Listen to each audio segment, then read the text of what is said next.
తెలుగు రాష్ట్రాల్లో ఉత్కంఠ రేపుతున్న జూబ్లీహిల్స్ ఉప ఎన్నిక ఫలితం నేడు వెలువడనుంది. ఓట్ల లెక్కింపు కోసం యూసఫ్గూడలోని కోట్ల విజయభాస్కర్ రెడ్డి ఇండోర్ స్టేడియంలో ఏర్పాట్లు పూర్తి చేశారు ఎన్నికల సంఘం అధికారులు. ఉదయం 8 గంటల నుంచి ఓట్ల లెక్కింపు మొదలవుతుంది. మొదట పోస్టల్ బ్యాలెట్స్ ని లెక్కిస్తారు. తర్వాత ఈవీఎంల ఓట్ల లెక్కింపు మొదలు పెడతారు. జూబ్లీహిల్స్ నియోజకవర్గంలో మొత్తం 407 పోలింగ్ కేంద్రాలున్నాయి. ఓట్లను లెక్కించేందుకు 42 టేబుల్స్ ఏర్పాటు చేశారు. 10 రౌండ్లలో కౌంటింగ్ పూర్తవుతుంది. 186 మంది సిబ్బంది కౌంటింగ్ డ్యూటీలో పాల్గొంటున్నారు. కౌంటింగ్ హాల్లో ప్రత్యేకంగా ప్రతి టేబుల్ వద్ద సీసీ కెమెరాలు ఏర్పాటు చేశారు. వీడియో రికార్డింగ్ ద్వారా ప్రత్యేక నిఘా ఉండేందుకు ఈ సీసీ కెమెరాలు ఏర్పాటు చేశారు.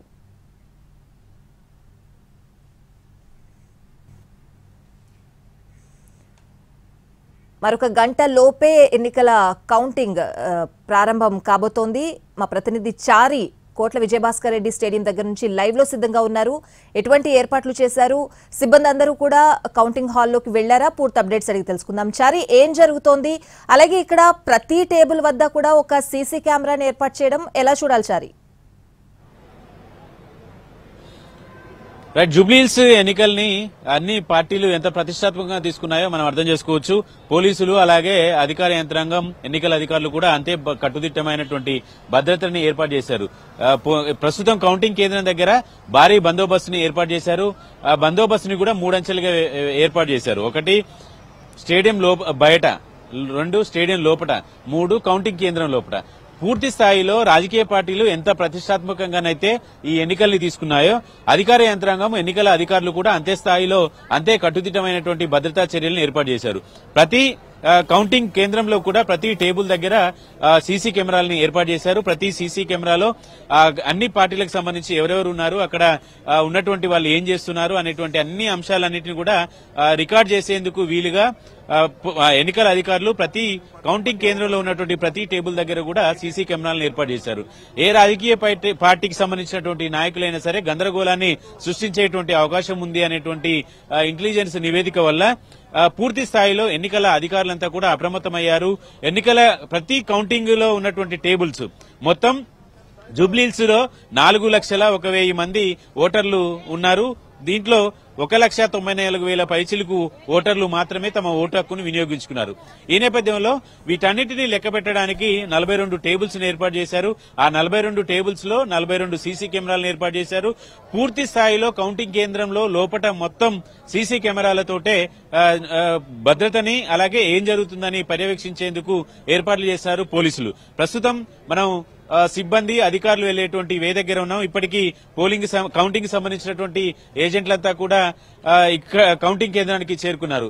కౌంటింగ్ కేంద్రానికి వచ్చేటువంటి ప్రతి ఏజెంట్ను కూడా తనిఖీ చేసిన తర్వాతనే లోపలికి అనుమతి చేస్తున్నారు. ఎందుకంటే రాజకీయ పార్టీలకు సంబంధించినటువంటి నాయకులు ఎప్పుడు ఎలా రియాక్ట్ అవుతారు, పూర్తి స్థాయిలో ఒకే ఉప ఎన్నిక కాబట్టి ఆ ఎన్నికకు సంబంధించి గెలుపు ఓటములకు సంబంధించి ప్రచారాల్ని ఎలా చేశారో అర్థం చేసుకోవచ్చు. దానికి అనుగుణంగానే ప్రస్తుతం ఈ కౌంటింగ్ కేంద్రంలో ప్రతి అణువు కూడా సీసీ కెమెరా పర్యవేక్షిస్తుంది. ప్రస్తుతం కౌంటింగ్ సంబంధించి 8 గంటలకు మొదలవుతుంది. మొదట పోస్టల్ బ్యాలెట్ అలాగే సర్వీస్ బ్యాలెట్ వీటన్నిటిని కూడా లెక్క పెడతారు. ఆ తర్వాత ఈవీఎంలకు సంబంధించినటువంటి ఈవీఎంలని ఓపెన్ చేసి ఈవీఎంల కౌంటింగ్ మొదలవుతుంది. మొదట షేక్పేటకు సంబంధించినటువంటి ఈవీఎంలే ఎక్కువగా ఉండేటువంటి అవకాశం ఉంది కాబట్టి ఆ ఈవీఎంలకు సంబంధించి ఎవరు షేక్పేటలో ఎవరికి పట్టం కట్టారనేటువంటి అంచనాలు కూడా ఇప్పటికే రాజకీయ పార్టీలన్నీ కూడా వేస్తున్నాయి.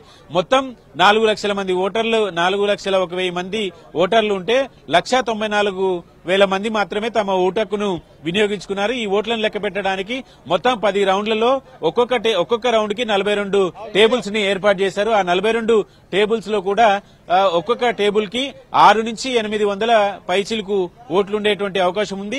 ప్రతి టేబుల్ దగ్గర కూడా సీసీ కెమెరాలని ఏర్పాటు చేశారు.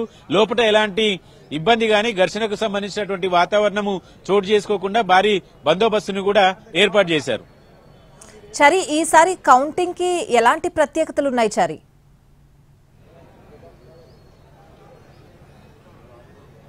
కౌంటింగ్ సంబంధించి ప్రత్యేకతలంటూ ఏమీ ఉండవు. కాకపోతే జనరల్ ఎలక్షన్లలో ఎక్కువ నియోజకవర్గాలు ఉంటాయి కాబట్టి తక్కువ టేబుల్స్ ని ఏర్పాటు చేస్తారు. 14 టేబుల్స్, మినిమం 14 నుంచి 15, 16, 17, 18 టేబుల్స్ వరకు కూడా వేసేటువంటి అవకాశం ఉంటుంది. కానీ ఈసారి ఒకటే ఉప ఎన్నిక కావడం వల్ల ఉప ఎన్నికకు సంబంధించి ఇమ్మీడియట్ గా తొందరగా రిజల్ట్ ఇవ్వాలనేటువంటి ఆలోచనతో ఎన్నికల అధికారులు కూడా ఉన్నట్టు కనపడుతుంది. కాబట్టి అందుకే 42 టేబుల్స్ ని ఏర్పాటు చేశారు. ఈ 42 టేబుల్స్ లో కూడా 10 రౌండ్లలో ఎన్నికల ఫలితాలు వచ్చేటువంటి అవకాశం ఉంటుంది.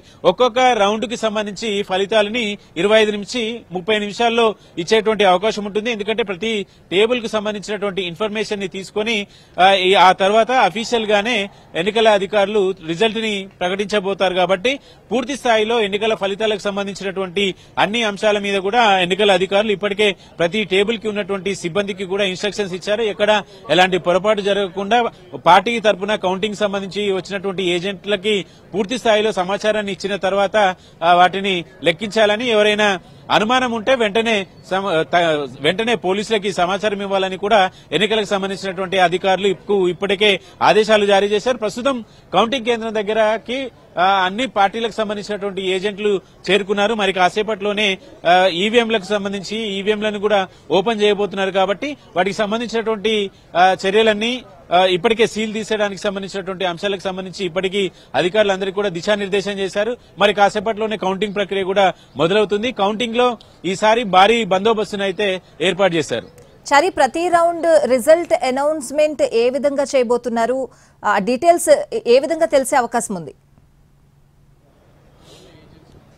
రైట్, కౌంటింగ్ సంబంధించి 42 టేబుల్స్, ఒక రౌండ్ కి 42 టేబుల్స్ ఉన్నాయి. కాబట్టి 42 టేబుల్స్ లకు సంబంధించినటువంటి అప్డేట్ అన్నిటిని కూడా ఎప్పటికప్పుడు అందిస్తారు. టేబుల్ వారీగా అధికారులు కూడా ఉంటారు.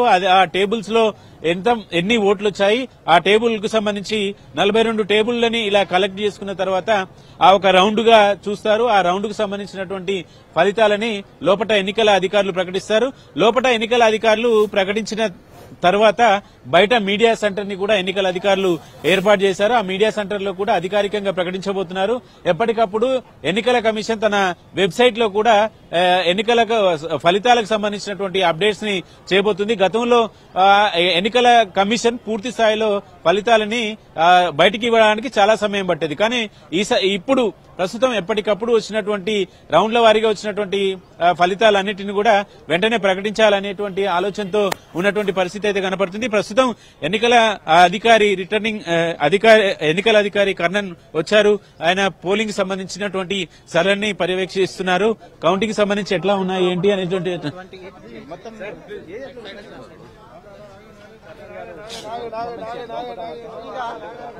రైట్, ప్రస్తుతం మనం చూస్తున్నాం కౌంటింగ్ కేంద్రానికి ఎన్నికల రిటర్నింగ్ అధికారి చేరుకున్నారు కర్ణన్. ఎన్నికలని దగ్గరుండి అన్ని పర్యవేక్షించినటువంటి అతన్ని ఇప్పుడు కౌంటింగ్ సంబంధించినటువంటి అంశాలన్నింటినీ కూడా ఆయనే పర్యవేక్షించబోతున్నారు. కౌంటింగ్ కేంద్రానికి చేరుకున్నారు. ఎక్కడ ఎలాంటి ఇబ్బంది జరగకుండా కౌంటింగ్ ప్రక్రియను కూడా సజావుగా నిర్వహించేలాగా చర్యలు తీసుకున్నటువంటి పరిస్థితి అయితే కనపడుతుంది. ఎప్పటికప్పుడు కూడా అప్డేట్స్ ని ఇవ్వడం, అలాగే లోపట కౌంటింగ్ కేంద్రం లోపల కూడా సీసీ కెమెరాలతోటి నిఘాని ఏర్పాటు చేశారు. ఎలాంటి ఇబ్బంది జరగకుండా కౌంటింగ్ లో ఎలాంటి ఘర్షణలకు చోటు చేసుకున్నా కూడా ఇమ్మీడియట్ గా క్యాచప్ చేయడానికి పూర్తి స్థాయిలో యంత్రాంగాన్ని అలర్ట్ చేశారు. ఇప్పటికీ అన్ని పార్టీలకు సంబంధించినటువంటి ఏజెంట్లంతా కూడా కౌంటింగ్ కేంద్రానికి చేరుకున్నారు. ఇండిపెండెంట్లకు సంబంధించినటువంటి చాలా మంది నాయకులు ఇండిపెండెంట్లకు సంబంధించినటువంటి ఏజెంట్ల పేరుతో రాజకీయ పార్టీలకు సంబంధించినటువంటి వాళ్ళంతా కూడా వచ్చారు. కాబట్టి పోలీసులు కూడా పూర్తి స్థాయిలో భారీ బందోబస్తుని ఏర్పాటు చేశారు.